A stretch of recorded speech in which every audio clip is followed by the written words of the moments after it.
सतलोक के अंदर ऐसा दुष्कर्म करने वाले को सबतः पाप लग जाता है। अब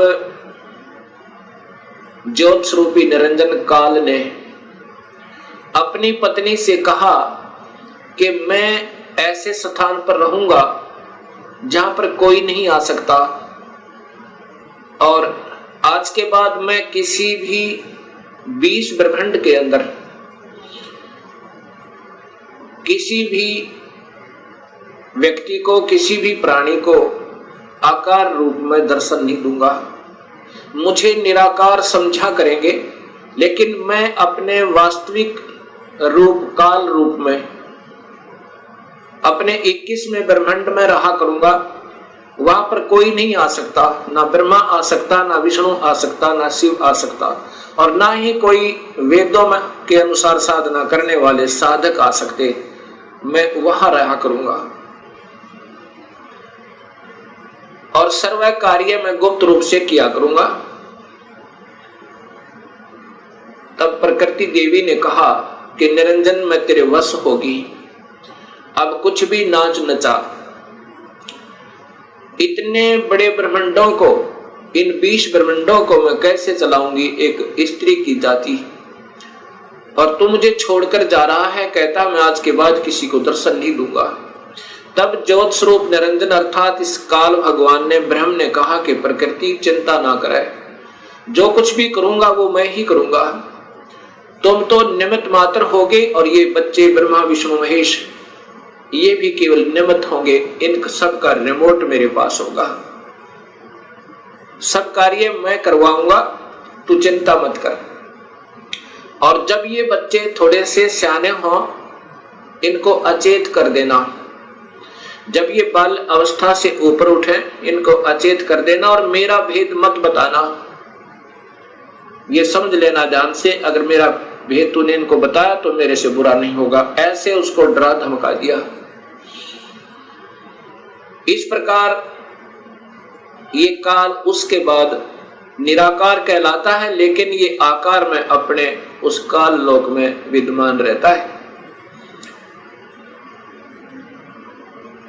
जब ये बच्चे ब्रह्मा विष्णु महेश सियाने हुए, तब तक इनको अचेत रखा गया। जब ये सियाने हुए, उसमें ब्रह्मा को कमल के फूल पे, विष्णु को शेष सैया पे, और शिव को एक कैलाश पर्वत पे इनको बेहोश रखा हुआ था, और फिर वहां पर सचेत कर दिया। सबसे पहले ब्रह्मा को कमल के फूल पे इसी स्वयं ब्रह्म ने, काल ने अपने ही नाभि से एक कमल प्रकट किया। वो महाविष्णु, महाब्रह्मा, महाशिव रूप में, 3 रूप में ब्रह्मलोक में रहता है हर ब्रह्मांड के अंदर। उस समय ब्रह्मा को उस कमल के फूल पर रख दिया। ब्रह्मा को ये नहीं मालूम कि मैं कहां से उत्पन्न हुआ, कौन मेरा माँ है, कौन मेरे पिता है। उसके बाद आकाशवाणी हुई कि तुम तप करो। ब्रह्मा ने 1000 वर्ष तक तप किया। फिर आकाशवाणी हुई कि सृष्टि करो। तब ब्रह्मा ने सोचा कि मैं काहे की सृष्टि करूं, सब जगह जल ही जल है, कहीं पृथ्वी दृष्टि गोचर नहीं हो रही है। इतने में मधु और कैटब नाम के 2 राक्षस काल ने प्रेरित करके और ब्रह्मा की ओर भेज दिए। ब्रह्मा डर के मारे उस कमल के फूल को के डंठल को पकड़कर नीचे उतर गया, बहुत स्पीड तय। नीचे जब आया तो उसी जल के ऊपर एक शेष सैया पर चतुर्भुज रूप में एक व्यक्ति सो रहा है। उसके हाथों में शंख, चक्र, गदा, पद्म है। जब ब्रह्मा वहां पहुंचा, उसी समय उस वो विष्णु जी थे, जो त्रिलोकीय विष्णु जी थे, उनमें से एक शक्ति निकली, वो आकाश में छा गई। उस समय ये ब्रह्मा विष्णु जी होश में आए। इतने में मधु और कैटब भी पहुंच गए। मधु और कैटब के साथ भगवान विष्णु ने 5000 वर्ष तक युद्ध किया, वो नहीं मरे। फिर उस शक्ति ने जो आकाश में छाई थी, एक लड़की का रूप बनाया, देवी का, और मधु कैटभ को मोहित किया, अपनी ओर आकर्षित किया अपनी कलाओं से, अदाओं से। जब मधु और कैटभ उस लड़की की तरफ देखने लगे तो विष्णु जी ने पीछे से उनकी गर्दन पकड़कर दोनों को मार डाला। अर्थात 5000 वर्ष तक भगवान विष्णु से 2 राक्षस नहीं मरे। वो भी तब मरे जब उस माता ने सहयोग दिया, उनको अट्रैक्ट कर लिया, आसक्त कर लिया। इससे 2 बातें सिद्ध होती हैं कि ये समर्थ नहीं है। जब 5000 वर्ष तक 2 राक्षस नहीं मर पाए भगवान विष्णु से, तब ब्रह्मा जी और विष्णु 2 थे। इतने में रुद्र अर्थात ये शिव भी वहीं प्रकट हो गया। ब्रह्मा जी देवी भागवत महापुराण में बताता है कि फिर हम 3 हो गए, ब्रह्मा, विष्णु और शिव। तब देवी ने कहा कि तुम तीनों देवता अपने अपने कार्य को ध्यान से सुनो और उस पर संलग्न हो जाओ।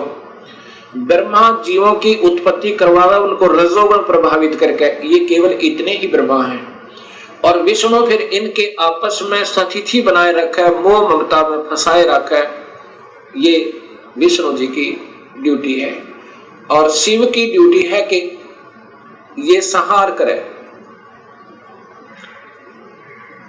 तब इन तीनों ने कहा कि हे माई, हे देवी, कहीं पर पृथ्वी नजर नहीं आ रही है और पृथ्वी के बिना प्राणियों की सृष्टि, स्थिति और संहार असंभव है। तब वो देवी मुस्काई और कहा कि तुम, इतने में एक विमान आया और कहा कि तुम तीनों के तीनों इस विमान में बैठो और चिंता मत करना, घबराइयो मत। उस समय ये तीनों के तीनों ब्रह्मा, विष्णु, महेश विमान में प्रवेश कर गए। विमान मन की गति से चला, बहुत तीव्र गति था।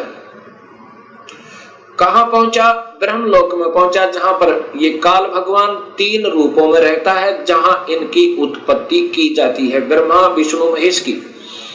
और वहां पर कोई नहीं जा सकता, ना वेद विधि से, किसी साधना तक, ना तप से, ना यज्ञ से, ना हवन से, किसी प्रकार से नहीं जा सकता, ना किसी जप से। वहां पर तो ये अपनी कृपा से ही ले जा सकता है, ये काल भगवान सोचल सिद्ध करके। वहां जाकर के इन्होंने क्या देखा?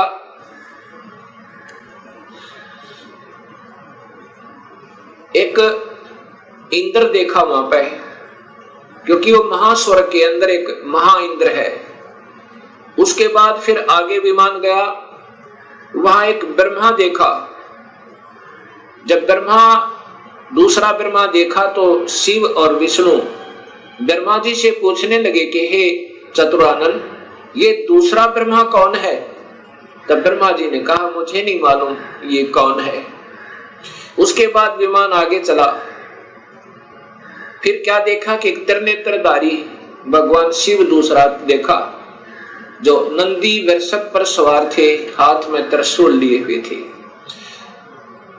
उसके बाद इनका विमान आगे चला। वहां पर क्या देखा कि एक विष्णु और थे, और वहां बहुत सुंदर विशाल लक्ष्मी का एक भवन था, उसमें बहुत ऐश्वर्य के साधन उपलब्ध थे। उसके बाद विमान आगे पहुंचा। कहां गया? एक माई बैठी थी, जिसके शरीर में जैसे हजारों बिजलियां चमक रही हो, इतना तेज था, इतना नूर था, और वो प्रकृति देवी थी। ये ब्रह्मा, विष्णु, महेश की मां थी, मां है जो इन्होंने देखी। विमान वहां रुका। देवी एक विशाल भवन के अंदर विराजमान थी। तब उसने कहा कि तुम तीनों के तीनों जहाज से नीचे उतरो। हम नीचे उतरे। ब्रह्मा, विष्णु, महेश, ब्रह्मा बता रहा है देवी भागवत महापुराण में। नीचे उतरे। तब विष्णु जी ने ध्यान से देखा और कहा कि ये तो अपनी मां है। इस माई के दर्शन मैंने किए थे जब मैं बालक था, छोटा सा था। जब मैं बालक था, छोटा सा था, तब मैंने इस माई के दर्शन किए थे। इससे सब सिद्ध है कि इनका जन्म है और ये तीनों की मां है। तब ब्रह्मा, विष्णु और शिव ने तीनों ने स्वीकार कर लिया कि ये ही अपनी जननी है। तब शिव जी कहते हैं, हे माता, जब आप ब्रह्मा को उत्पन्न करने वाली आप हैं, विष्णु भी जब आपके बालक हैं, तो ये तीसरा भी आप ही का बच्चा है। आप ही हमें गुप्त भेद नहीं बता रहे थे, अब हमने आप ही की कृपा से ज्ञान हुआ। अब इसका प्रमाण आपको सबसे पहले देवी भागवत महापुराण में देता हूं। पहले आपको देवी भागवत महापुराण से प्रथम शिव पुराण को दिखाता हूं, उसके बाद फिर आपको देवी भागवत महापुराण दिखाऊंगा। और ये शास्त्र पहले से उपलब्ध थे, कोई आज नए नहीं बनाए इस दास ने, क्योंकि जितने हमारे अभी तक शास्त्र विद रहे वो अल्पज थे, अधूरे ज्ञान युक्त थे, वो उनको इस सत्य मार्ग का पता नहीं था। इसलिए हमारे सभी पूर्वजों को भूत बना दिया, गीता विरुद्ध साधना करवा के, और पितर बनवा दिया गीता विरुद्ध साधना करवा के। गीता में लिखा है कि देवी देवताओं की पूजा मत करो, ब्रह्मा विष्णु महेश की पूजा भी नहीं करनी है, तीनों गुणों की भक्ति नहीं करनी है, केवल ब्रह्म से प्रारंभ होती है भक्ति, और पूजा करनी है केवल पूर्ण ब्रह्म की। अब मैं आपको देवी भागवत, पहले आपको शिव महापुराण दिखाता हूं।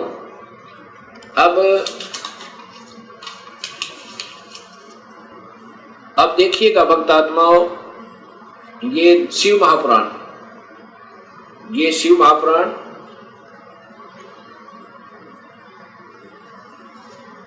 इसके अंदर आपको पता चलेगा श्री शिव महापुराण भाषा सटीक सहितम, ये संस्कृत युक्त है, इसमें संस्कृत भी साथ है। और ये शिवा भाषा टीका टीकोत्तम, टीकाकार है डॉक्टर ब्रह्मानंद त्रिपाठी, साहित्य आयुर्वेद ज्योतिष आचार्य, MA PhD DMCA, ये टीकाकार हैं इनके। और ये आपके समक्ष है, इसमें क्या लिखा है यहां देखिएगा।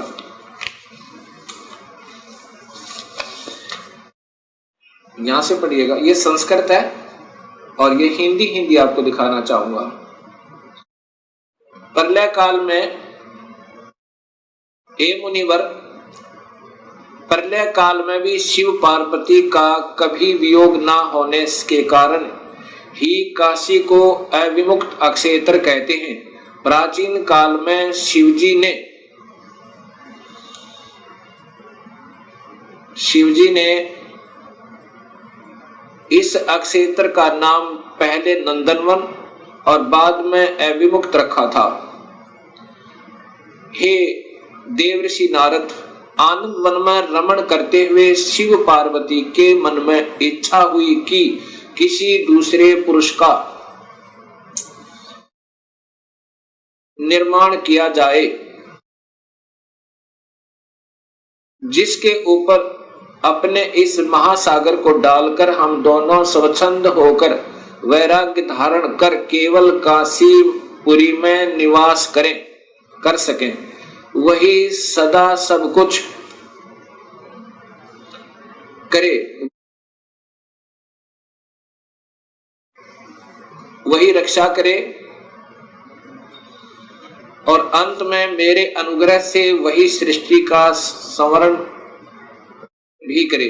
चिंता रूपी लहरों से चलायमान चिंता रूपी समुद्र को बटोर कर रजोगुण रूपी विदुम से विस्तृत करे।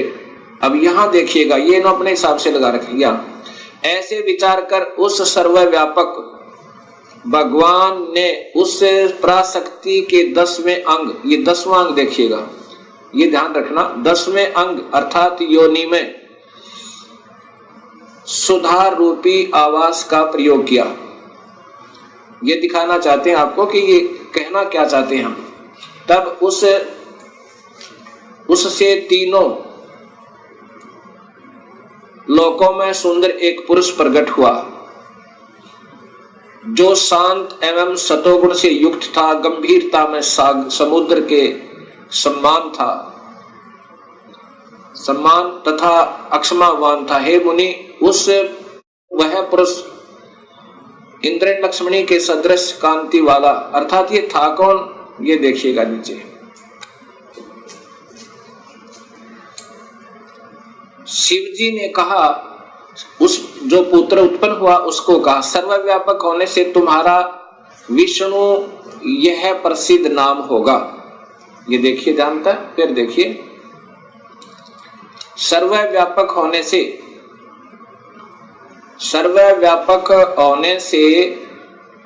शिव ने कहा, शिव जी ने कहा, सर्वव्यापक होने से के कारण तुम्हारा विष्णु यह प्रसिद्ध नाम होगा। अब इससे सिद्ध हो गया कि शिव जी से विष्णु की उत्पत्ति। एक बार फिर लीजिए,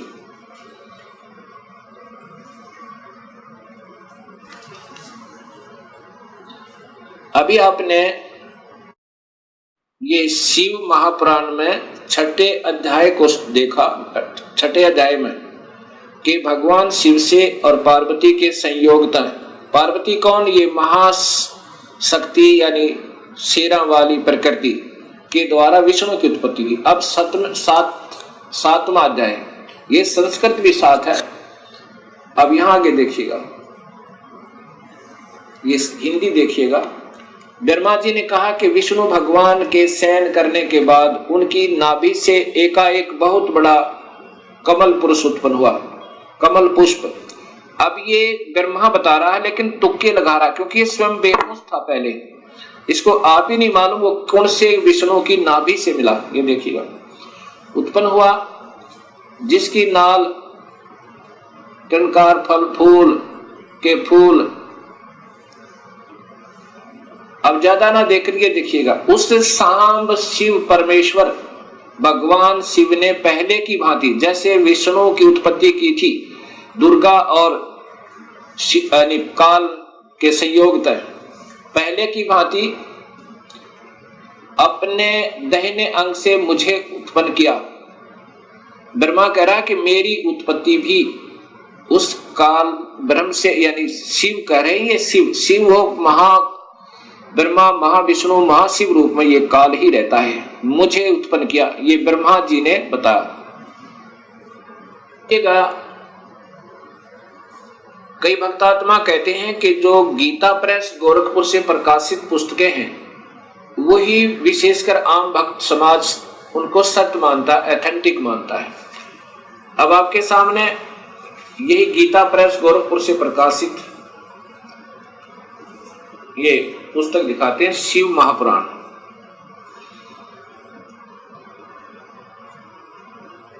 संक्षिप्त शिव महापुराण, और ये नीचे गीता प्रेस गोरखपुर से, और इसके छठे अध्याय में फिर यही प्रमाण है।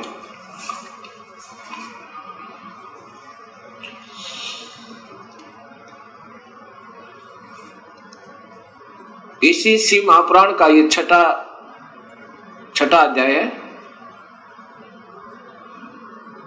ये शिव महापुराण अध्याय नंबर 6, उसके बीच से सुना रहा हूं, आप इसको खरीद कर देख भी सकते हो। जिससे परब्रह्म के विषय में ज्ञान और अज्ञान पूर्ण उक्तियों द्वारा इस प्रकार ऊपर बताए अनुसार विकल्प किए जाते हैं। उसने कुछ काल के बाद सृष्टि का समय आने पर द्वितीय की इच्छा प्रकट की, उसके भीतर एक से अनेक होने का संकल्प उदित हुआ। तब उस निराकार परमात्मा ने अपनी लीला शक्ति से अपने लिए मूर्ति आकार की कल्पना की।